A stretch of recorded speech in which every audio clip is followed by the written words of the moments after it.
The Serie A recap show. Now this is a show I've been waiting to do all season. The Serie A recap show. Now this is a brand new show to the channel. This is just a show where we sit down and we discuss some of the big games of the weekend from game week 1 of the Serie A. Who impressed, who didn't, which team looks great, which team looks shaky. And for everything, make sure to like, make sure to subscribe, engage in the comments. This is the home of Serie A. I don't know why on God's earth I'm taking these pauses. What's wrong with me? Let's start off with Como. Como looked dangerous. Like, you see, game week 1, I feel like I could say this about every single team. A lot of teams in game week 1, you could see they're in second gear. Maybe after game week 3, they'll be in third gear. Then they'll get into fourth gear. Then during Christmas period, they'll be in fifth gear. High flying. Como, game week 1, they looked in fifth gear. They looked in fifth gear. That Rolls Royce, that Range Rover was driving at 120 miles per hour. Beep, beep. It was going. Como, they look great. I predicted them 6th. They looked amazing. And I feel like everyone might look at it and say, wow, they just beat Lazio 2-0. Like, Lazio is difficult opposition, especially Maurizio Sarri's Lazio. I don't care about the scoreline. I'm more interested in the performance. They blitzed them. Like, they completely outmuscled them, technically schooled them, physically outfought them. Every single thing that Maurizio Sarri is probably looking to implement in this Lazio team, Fabregas already has. A team that knows how to press, no problem. Did you see that Como press? A team that knows how to interchange where their players, 1 minute he's on the left, the other minute he's on the right, then he's dropping deep, then he's pushing forwards, then the centre halves are pushing with the midfielders sitting back to screen. All of these things, you see it from minute 1 to minute 90, from the press, from the technical security in those central areas, and then the game changes. I feel like every team in the Serie A, the best of teams, they always have what I like to call that one superstar. Like, you look at them and you say, this is the Kenan Yildiz team. This is the Rafa Leao team. This is the Barella team. This is that. This is that. Como, this is the Nico Paz team. Hey, don't even get me started. He scored himself an amazing free kick. An amazing free kick.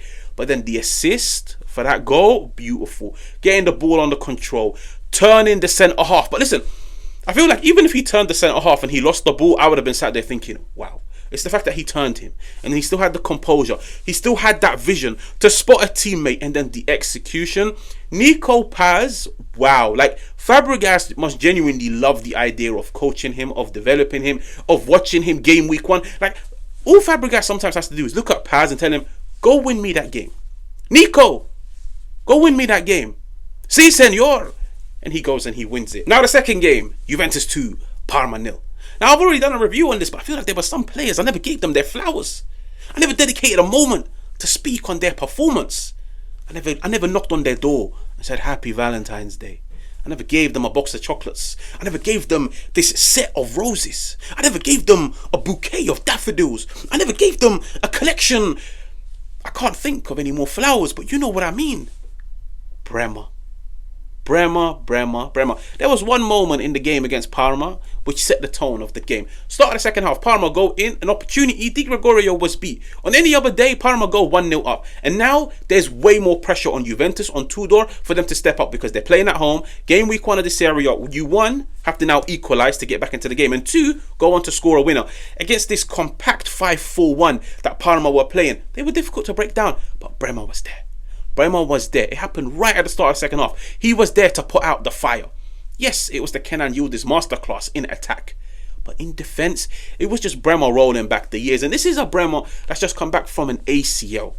And I feel like sometimes in football, fans can be fickle. They can be selfish. They're looking at him and saying, everything hangs on you. And as much as it does, it's unfair. It's so unfair to look at Bremer, who's just come back from an ACL, and say Juventus' entire season hangs on you, hermano. It hangs on you. He's just come back from an ACL. Baby steps. His training program needs to be managed. His minutes on the pitch need to be managed. Where are the defenders? It takes us back to the main talking point. Where are the defenders? Because I feel like, I look at Bremer and I'm like, what happens if Bremer gets injured? Do you think in the changing room he can look to his left and look at Gatti and be like, brother, Can I rely upon you? Gatti will look at him and be like, rely upon you? I've never even heard of those words in my life. They're not even in my dictionary. What about if he looks to his right? He says, he says, Kalulu, Kelly, if I leave my Range Rover at your house, can you take care of it? Can you protect it? Bro, you'll come back. Range Rover's not there. Car keys are not there. Even Kelly and Kalulu are not there. They've thrown them in the boot of the Range Rover and taken them with it. They need defenders. They need defenders. There's too much pressure on Bremer. But the thing is, when Bremer performs like that, like, it's a good sign. It really, really, really is. Because it shows he's beginning to get back into the Bremer of over 12 months ago when he's just recovered from an ACL. But he needs help. Now the third game. Milan 1, Cremonese 2. The biggest upset of the Serie A. Is it time to panic? Milan fans, is it time to panic? Like, is it time to sell your house, to sell your car, to tell your friends, I don't exist anymore. You don't know me and I don't know you. Is it time to go on this like manhunt for a cave in Vietnam and just to go hide there because you're disgusted, because you're distraught, because you're humiliated, you're embarrassed, you can't show your face? Has it reached that period? In my opinion, no. In my opinion, no. 1, it's game week 1. There's still 37 game weeks to go. 2, Milan still play once a week. And trust me, there will come a period in the season where you will look at all the other teams that are playing in Europe and say, wow, we've actually got an advantage on them because we get 7 days rest. But most importantly, and the main reason is, and I will give you guys an example, this is a good squad. It's a good squad. Yes, it's lacking in some departments. Yes, some players need to step up. It's still a good squad. And it's still a far better squad than so many teams across the Serie A. It's a far better team than Cremonese. Okay? The thing is, the example is, last season, Milan, they had good moments on the Fonseca and they had bad moments. They had good moments on the Conceição and they had bad moments. When did Milan look the best last season? Like, when did they look the most dominant? When did you feel like Milan going into this game, yeah, they'll win? Like, they stand a very high chance of winning. Conceição came in, he done the 4-4-2. It worked in the beginning, then it went downhill. Then, to re-spark the team, he went 3-4-3. He reinvented them in a sense. Like, he came in, he was like, okay, no more 4-4-2, no more pragmatism. We're going to go 3-4-3. Theo Hernandez, you are a wing-back. Rafael, play closer to goal. Pulisic, get more involved. Jimenez, you're in the team. Reinders, go back to how you were playing under Fonseca because now you're a bit more advanced. We've got 3 at the back. They look defensively better. They look better in midfield and they were scoring goals and they were winning games. Imagine. There was a period last season when every single Milan fan accepted there is no way in hell we are going to be fighting for anything going to the end of the season. Like, there's no way in hell we get top 4. There's no way in hell we get European football. Nobody can sit down and say last season towards the end of the Serie A, no Milan fan was looking at games thinking, if Roma drop points and we continue winning, we might get Champions League football. We might get Europa League football.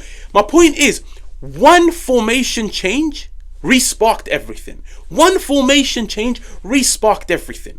It went from taking a team that was going downhill to a team upwards, to a team that's doing well, to a team that's winning games, to a team where the fans started to believe. All it took was one formation change. Imagine, it was the same Rafael, it was the same Theo Hernandez, it was the same Reinders, it was the same Santi Jimenez. All it took was one change. I look at Milan, I look at Allegri, and I don't say formation change. I say personnel change. All it takes is 2 players to go out of the team and you replace them with 2 far better players and watch. Watch how well Milan will play. Watch how well Modric will play, even though he was amazing against Cremonese. Watch how well Yashari will play from having Modric next to him, rather than coming onto the pitch and Fofana is there and Loftus-Cheek is there. Get the technical players next to one another and watch Milan dominate games. Watch Milan create opportunities. Watch Santi Jimenez start to score more because he'll be getting more service. Watch Rafael flourish. Not a formation change, a personnel change. Now the 4th game, Inter 5, Torino 0. Now this one was massive for somebody like Chivu. Let me break it down for you guys. Chivu's walked in and he already knows the chips are down. This team has just been spanked in the Champions League final. They've been bantered all summer. There's financial restrictions.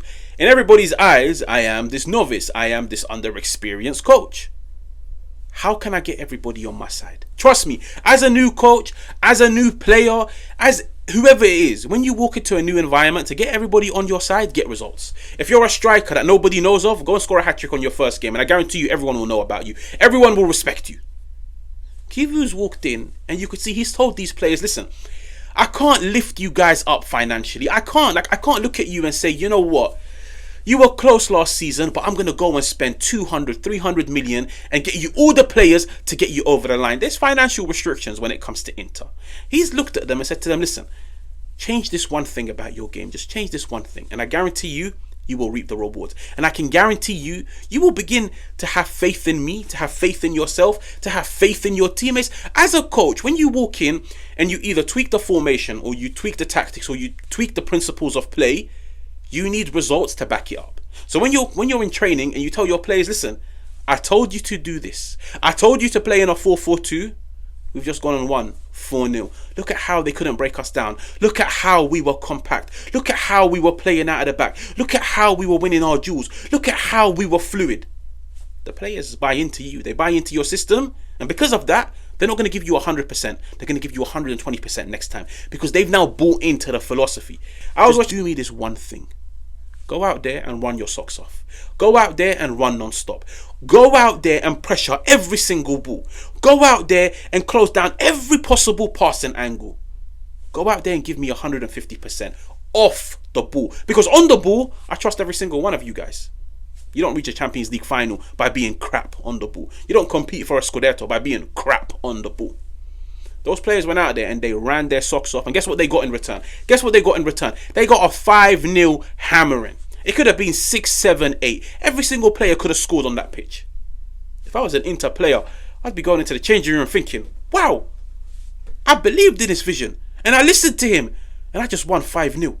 And I feel like this is why this win is massive for Chivu's confidence. And finally, Roma, Bologna, Napoli, Sassuolo. Roma, they looked good. To be completely honest, I never got to sit down and watch the game. I did see some extended highlights. They looked good. Evan Ferguson, he looked like he was getting opportunities. And he easily could have got himself about 1 or 2 goals. But it backs everything I've said about Gasperini.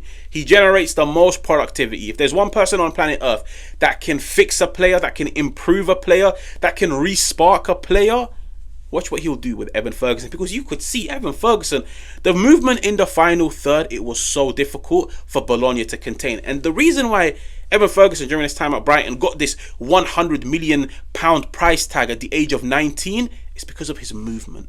This dude would be in the right place at the right time and convert opportunities that so many other players you'd look at and be like, they wouldn't do this. And he was doing it on a consistent basis. Now, of course, the thing that held him back was injuries, was being in and out of the team, was Brighton chopping and changing the managers. But you could already see, based on his pre-season, based on the fact that Gasperini trusts him to start the first game in the Serie A against Bologna's physical centre-halves ahead of somebody like Dovbyk, it tells you everything. It tells you everything about Gasperini and how much he rates him and how much he's about to get out of him. And when you bear in mind that there were so many other players that could have started that didn't. Gasperini's Roma, they're about to pick up game after game after game. And I promise you, there will be a period this season where, very similar to Atalanta, they are the one team you don't want to come up against. Gasperini, bro, his system is so fluid, it's so intense. And I feel like this is what Roma's needed for such a long time. Now the final game, Napoli, Sassuolo. Once again, also done a video on it. Napoli, they look dominant, but I feel like there's so many more levels for them to go up. Luca, I feel like at the moment they don't have anybody else. Yes, they're linked with Rasmus Højlund. They're going to have themselves 2 prospect strikers who want to sit more. But most importantly, 2 very different profiles. Højlund more running behind, Luca more drop deep. But I think what I truly admire about Conte is the fact that he's found a way to fit Lobotka, Anguissa, McTominay and Kevin De Bruyne in the same team. And I feel like out of all 4 of them, the player that was amazing against Sassuolo was Anguissa. It wasn't KDB who scored. It wasn't McTominay who scored. It was Anguissa. If you go back and watch that game, Anguissa covered every blade of grass. He won every single due. He carried the ball. Retaining Anguissa when I believe he wanted to leave Napoli, keeping him on board, and now it's being reported that he's about to sign a contract extension. That's the equivalent of a brand new signing. When Anguissa first came to Napoli from Fulham, everybody looked at him and said, wow, that physicality in midfield with that technical ability, it's a game changer. I feel like now, with Lobotka by his side, with KDB ahead of him, with Scott McTominay scoring goals for fun, Conte's hit the jackpot. Because I was genuinely looking at Napoli this summer and I was thinking, one of them is going to have to drop out. But who? Like, who do you drop out? You can't drop out Lobotka. You can't drop out McTominay, the amount of goals that he gets you. And you can't drop out Ngisa. But you've also signed KDB. How do you fit them all in? And Conte at the moment is making it work. That midfield quadruple is going to allow them to dominate games and to see out games. And because of that, they are genuinely the team to stop in the Serie A. Now, I feel like this was a bit of a long video, but I hope you guys enjoyed it. If you're new, make sure to like, make sure to subscribe, and I'll catch you guys on another one.